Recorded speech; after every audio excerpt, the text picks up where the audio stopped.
Break के बाद आप सभी का एक बार फिर से बहुत बहुत स्वागत है। मैं हूं आपके साथ वैष्णो सोनी। आइए अब सीधे रुख करते हैं मिडल ईस्ट में जारी जंग का। जी हां, मिडल ईस्ट में जारी जंग का दायरा दिनों दिन बढ़ता जा रहा है। अमेरिका और ईरान के बीच सैन्य टकराव अब सिर्फ 2 देशों तक सीमित नहीं रह चुका है, बल्कि बहरीन, इराक, जॉर्डन, कुवैत, लाल सागर तक इसका असर साफ दिखाई दे रहा है। अमेरिकी मिसाइलें, ड्रोन धमाके, नौसैनिक कार्रवाई और ईरान के जवाबी हमलों के बीच पूरा खाड़ी क्षेत्र हाई अलर्ट पर है। और इस बीच बड़ी खबर वॉर ब्रेकिंग में ये कि ईरान पर अमेरिकी सेना का बड़ा दावा भी सामने आया है। आपको बता दें, जानकारी सामने आ रही कि एक और मर्चेंट शिप को रोका गया। अमेरिका की तरफ से ये बड़ी बात, एक और मर्चेंट शिप को रोका गया। नाकाबंदी तोड़ने की कोशिश कर रहा था ये मर्चेंट शिप, जिसको रोका गया है। अमेरिका की तरफ से ये बड़ा दावा किया जा रहा है। ये बड़ी खबर सामने आ रही है। अमेरिका ने कमर्शियल जहाज पर गोलीबारी भी की है। तो इस तरह की तस्वीर फिलहाल अभी सामने आ रही है। तस्वीर आप देख सकते हैं कि किस तरीके से जहाज पर गोलीबारी हुई है और इसको लेकर अमेरिका ने ये बयान भी दिया है। ईरान पर अमेरिकी सेना का ये बड़ा दावा कि एक कमर्शियल शिप पर गोलीबारी हुई है, मर्चेंट शिप को रोका गया है। अमेरिका की तरफ से ये स्टेटमेंट सामने आया है और जानकारी ये भी सामने आ रही है कि अमेरिका ये कह रहा है कि ये मर्चेंट शिप जो है वो नाकाबंदी तोड़ने की कोशिश कर रहा था। ऐसे में कमर्शियल जहाज पर गोलीबारी हुई है। कमर्शियल जहाज पर गोलीबारी की ये तस्वीर भी आप देख सकते हैं किस तरीके से गोलीबारी हुई है।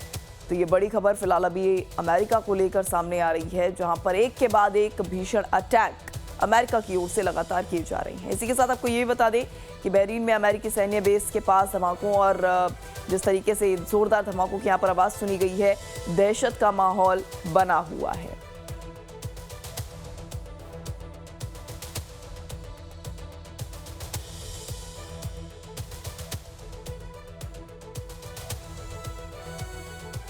अब ऐसे में आपको ये भी बताएं कि बड़ी अपडेट ये भी कि ट्रंप और नेतन्याहू, बेंजामिन नेतन्याहू की मुलाकात भी होनी है। देखने वाली बात होगी कि इस मुलाकात का क्या कुछ प्रभाव पड़ता है, क्या इससे जंग की दिशा और दशा बदल पाएगी, क्या कुछ स्थिति रहने वाली है, ये तो अपने आप में ही देखना महत्वपूर्ण होगा। लेकिन फिलहाल आपको बता दें, अगर अटैक्स की यहाँ पर बात करें तो अमेरिका की तरफ से लगातार अटैक जारी हैं। इस बीच एक और बड़ी अपडेट इस वॉर ब्रेकिंग में, और वो ये कि अमेरिकी धमकी के बाद बहरीन में बड़ा हमला हुआ है। अमेरिकी बेस पर ईरान ने मिसाइल अटैक किया है। एयर रेड सायरन एक्टिवेट किया गया। बहरीन सरकार ने लोगों से की अपील, सुरक्षित जगहों पर जाने की अपील की गई है। तो ये बड़ी खबर बहरीन में, जहां पर एयर रेड सायरन एक्टिवेट कर दिया गया है और इसी के साथ बहरीन सरकार ने लोगों से अपील की है कि वो सुरक्षित जगहों पर पहले ही चले जाएं, क्योंकि यहाँ पर एयर रेड सायरन एक्टिवेट कर दिया गया है। कई महीने निकल रहे हैं। ऐसे में अमेरिकन धमकी के बाद ये बड़ा हमला, अमेरिकन धमकी के बाद बहरीन में ये बड़ा हमला हुआ है।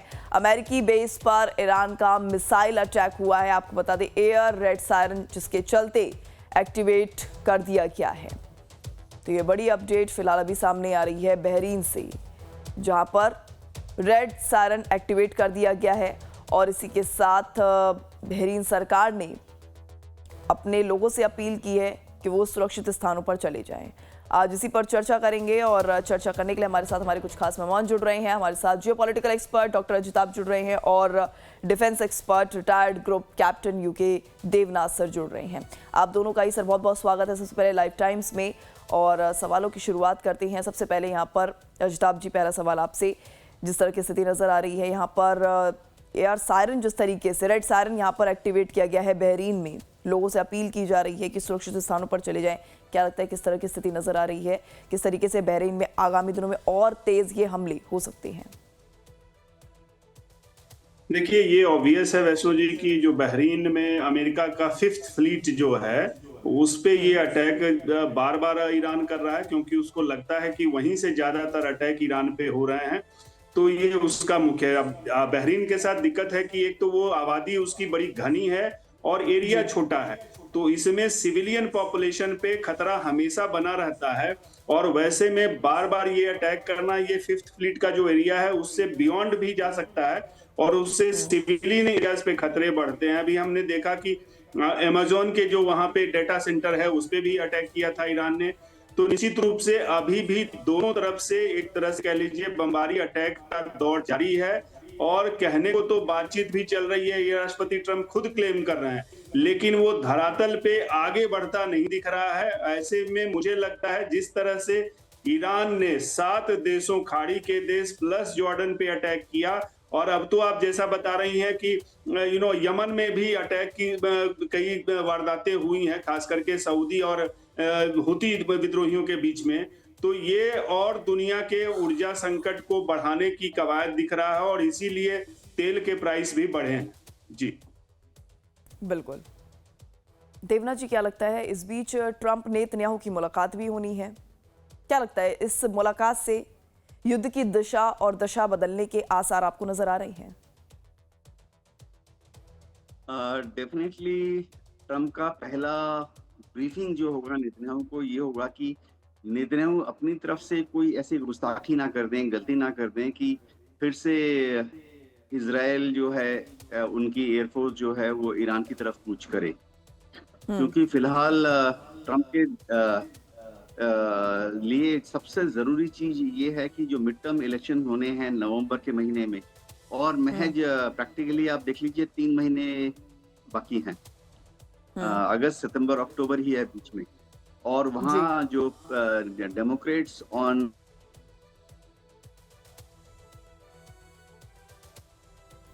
ठीक है देवनाथ जी, आपके पास में आऊंगी। बिल्कुल जी देवनाथ जी, क्या आप तक हमारी आवाज पहुंच पा रही है? जी मैं आपको सुन पा रहा हूँ। जी देवनाथ जी, बिल्कुल कंटिन्यू रखिए। तो ट्रम्प चाहते हैं कि अगले 2 महीने 3 महीने के अंदर वह किसी तरह से इस युद्ध का समापन करें, और समापन कर इस तरह से करें कि वो अमेरिका की आम जनता को और अपने रिपब्लिकन पार्टी के सपोर्टर्स को बता पाएं कि अमेरिका ने किस तरह से ईरान पर फाइनली काबू पा लिया है। तो उनकी ये स्ट्रेटेजिक रिक्वायरमेंट है। नहीं तो क्या होगा नवंबर, देखिए वहाँ जैसे हमारे यहाँ पार्लियामेंट में राज्यसभा है, लोकसभा है, वहाँ पे भी उन्हीं का ऐसा ही सिस्टम उठा है। कांग्रेस में लोअर हाउस है जी, हाउस ऑफ रिप्रेजेंटेटिव है, सेनेट है। तो यहाँ डोनाल्ड ट्रंप की जो पार्टी है रिपब्लिकन पार्टी, उनको महज 7 सीटों की बढ़त हासिल है। और ये वाले मिड टर्म इलेक्शन में अगर डेमोक्रेट 7 सीट ज्यादा जीत जाते हैं, यानी रिपब्लिकन्स अगर 7 सीट हार जाते हैं, तो फिर ट्रंप को भविष्य में अपना जो बाकी का 2 साल का कार्यकाल है उसको चलाना बड़ा मुश्किल हो जाएगा। अभी तक तो वो बड़े बड़े सिग्नेचर करके एग्जीक्यूटिव ऑर्डर पास करते थे, क्योंकि उनको मालूम था कि हाउस ऑफ रिप्रेजेंटेटिव में वो पास हो जाएगा, बाद में सेनेट में वो बाद में पास हो जाओगे। लेकिन अगर 7 सीटें इनकी कम हो गई नवंबर के महीने में, तो फिर ये जो ट्रंप बड़े बड़े साइन करके अजीबोगरीब ऑर्डर पास करते रहते, इनको उनके यहाँ पास कराना मुश्किल हो जाएगा। तो डेमोक्रेट्स तो ऑलरेडी वहाँ पे खुशियां मना रहे हैं। तो ट्रंप चाहते हैं कि नेतन्याहू कोई गलती ना करे और ये युद्ध आस्ते आस्ते समाधान की तरफ बढ़े बातचीत के जरिए। जी ठीक है, ठीक है। अजताब जी, क्या आपको भी लगता है कि यहाँ पर जो आहिस्ते आहिस्ते इस युद्ध को विराम की दिशा में पहुंचाने के लिए प्रयास किए जा रहे हैं, जैसा कि देवनाथ जी ने भी कहा, क्या आपको भी लगता है कि डोनाल्ड ट्रंप की तरफ से ऐसा कुछ भी इनपुट उनकी तरफ से ऐसा इस तरह से इनिशिएट कुछ किया जा रहा है जिससे ये माना जाए कि वास्तव में ये युद्ध जो है वो विराम की स्थिति में जाता नजर आ रहा है? क्योंकि अटैक्स की अगर हम बात करें तो अटैक्स तो बढ़ते नजर आ रहे हैं अमेरिका की तरफ से। बिल्कुल, देखिए अटैक की आपने बात की, कल भी एक मोजाम्बिक फ्लैग्ड शिप पे अटैक हुआ है हॉर्मुज में, और उसमें 28 बल्कि भारतीय क्रू मेंबर्स थे।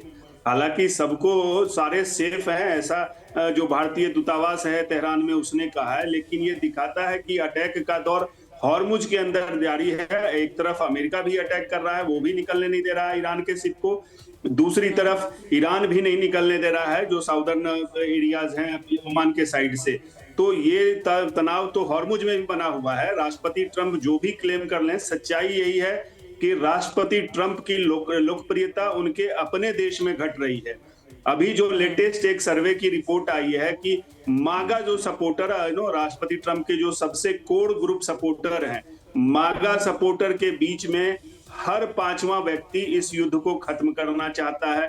तो एक तरफ देख लीजिए कि ईरान के युद्ध की अमेरिका में कोई सपोर्ट नहीं कर रहा है, चाहे पॉलिटिकल पार्टीज हों, रिपब्लिकन में भी अभी इस तरह की बातें आ रही हैं। जिस तरह से डिफेंस नैरो मार्जिन से उन्होंने पास करवाया और वहां लोगों में उनकी रेटिंग भी घट रही है राष्ट्रपति ट्रंप की, तो निश्चित रूप से उनके लिए चिंता का विषय है। दूसरी तरफ महंगाई बढ़ रही है, युद्ध का खर्च देखिए, खबरें यहां तक हैं कि कहने को तो $37 अरब का खर्च हुआ है, लेकिन कहा जा रहा है कि $110 अरब से ज्यादा अमेरिका का खर्च हो चुका है इस युद्ध पे। तो उसकी भरपाई कहां से करेंगे? ये छटपटाहट राष्ट्रपति ट्रंप को निश्चित रूप से बेचैन करने वाली है, इसीलिए वो कहीं ना कहीं बातचीत की कवायद करते हैं और उसकी बात भी कर रहे हैं, लेकिन धरातल पे वैसा दिख नहीं रहा है। और ये किस तरफ जाएगा ये कहना मुश्किल है, क्योंकि उन्होंने एक और फ्रंट खोल दिया। अब यमन का फ्रंट तो खुला ही था, अब उन्होंने एक शगुफा छोड़ दिया कि सऊदी अरब को न्यूक्लियर डील एक की बात कर दी, उसमें अरबों डॉलर कमाने की उन्होंने बात कर दी। लेकिन उसके बाद फिर स्टेटमेंट दे दिया कि उस न्यूक्लियर डील में वो यूरेनियम इनरिचमेंट नहीं होगा, और कंडीशन ये लगा दिया कि पहले इजराइल को मान्यता दे, अब्राहम एकॉर्ड को साइन करे सऊदी अरब। ये तो बहुत बड़ा मनमाना है कि एक तरफ आप ईरान से युद्ध कर रहे हैं, उसी परमाणु और इसी मनमानी के बीच, बिल्कुल अजिताभ जी, इसी मनमानी के बीच एक और बड़ा बयान जो है अमेरिकी राष्ट्रपति डोनाल्ड ट्रंप की तरफ से सामने आया है। बिल्कुल चर्चा का रुख करूंगी, लेकिन इस बीच बड़ा बयान जो सामने आया है, बड़ी खबर जो सामने आ रही है डोनाल्ड ट्रंप को लेकर। आपको बता दें, ईरान के पास एटम बम होता तो फोड़ देते। ट्रंप की तरफ से ये बड़ी बात, बड़ा स्टेटमेंट सामने आया है कि ईरान के पास अगर एटम बम होता तो फोड़ देते।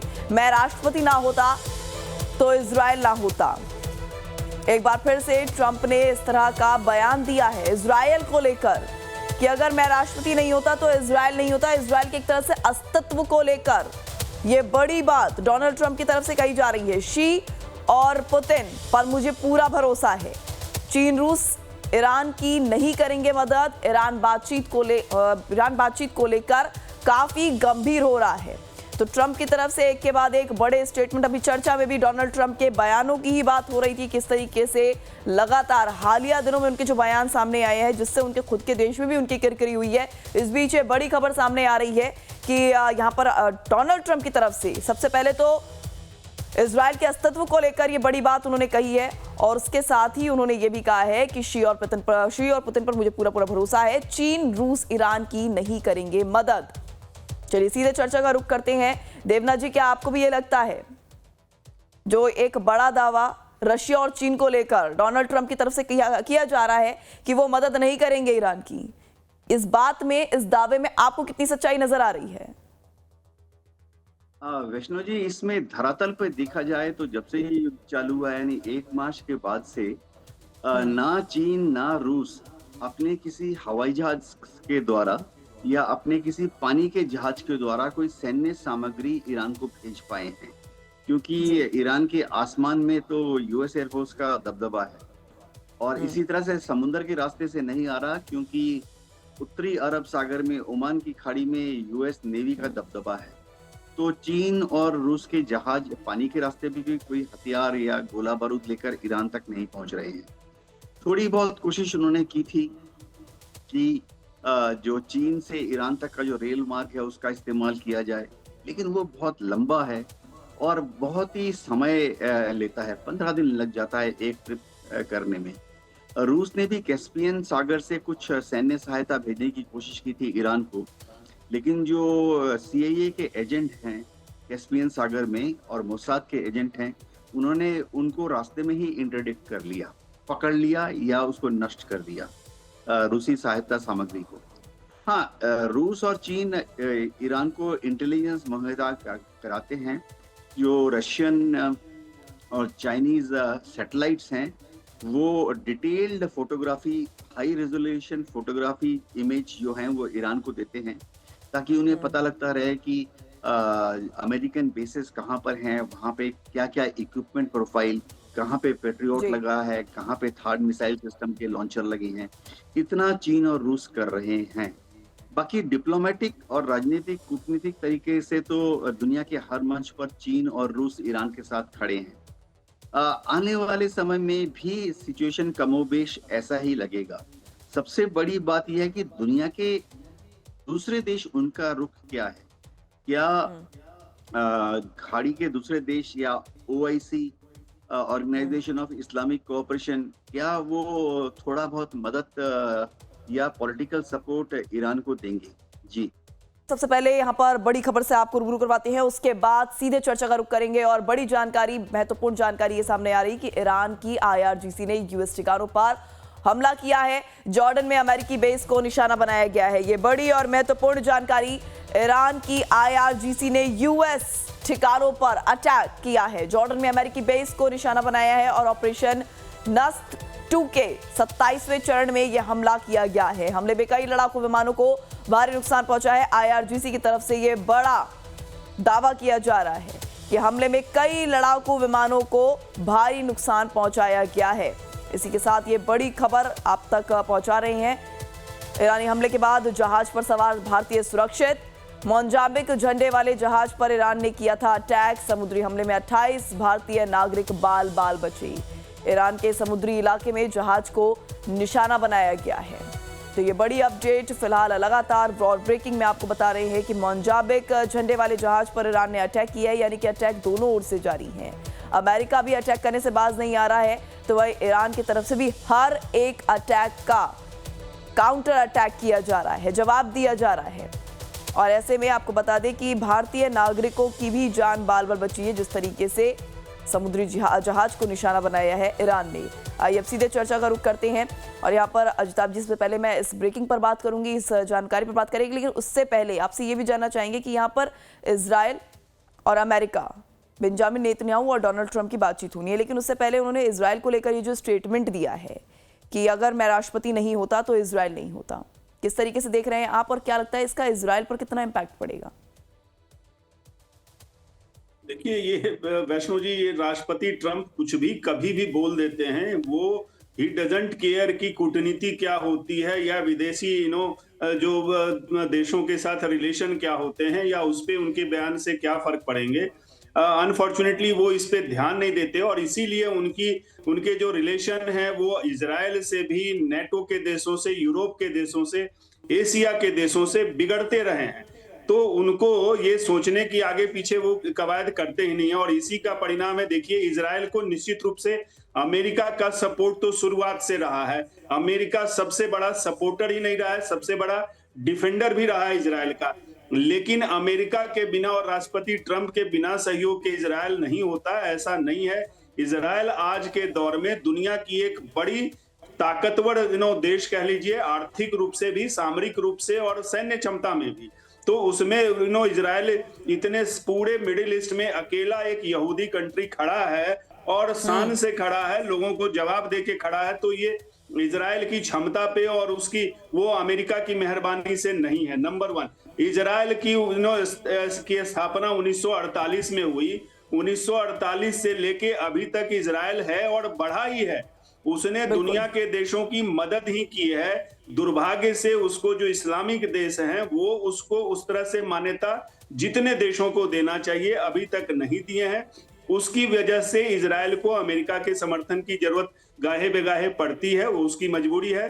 लेकिन अमेरिका के बिना इजराइल नहीं चल सकता, ये राष्ट्रपति ट्रंप का ये कहना मुझे नहीं लगता कि इसमें बहुत सच्चाई है। और राष्ट्रपति ट्रंप निश्चित रूप से इजराइल की प्रधानमंत्री के बीच में कई दफे उन्होंने बेइज्जती भी की है, इस तरह के स्टेटमेंट दिए हैं और उससे दोनों के बीच इस युद्ध के दरमियान भी तफरका आया है। उनकी नीतियों में, उनके स्टेटमेंट में बदलाव आए हैं कि डिफरेंसेस तो हैं, लेकिन चूंकि दोनों डेमोक्रेटिक कंट्री हैं तो डिफरेंसेस वहां पे पाटने की भी कवायद होती है, क्योंकि इजराइल अमेरिका का सबसे बड़ा मिडिल ईस्ट का सपोर्टर है। इजराइल के बिना अमेरिका मिडिल ईस्ट में अपना अस्तित्व, अपनी पकड़ उतनी नहीं रख सकता जितनी इजराइल की वजह से अमेरिका की है। जी जी, लेकिन ऐसे में अजिताभ जी, अब क्या लगता है कि अब ठीक है, इस तरह के जो बयान हैं वो हमेशा से ही डोनाल्ड ट्रंप देते आए हैं, ये हम सभी देख रहे हैं, लेकिन इजराइल को लेकर अपने आप में उन्होंने एक जो ये स्टेटमेंट दिया है काफ़ी इंसल्टिंग वे में से एक तरह से देखा जा रहा है, जैसा कि आप खुद भी ये बात कह रहे हैं।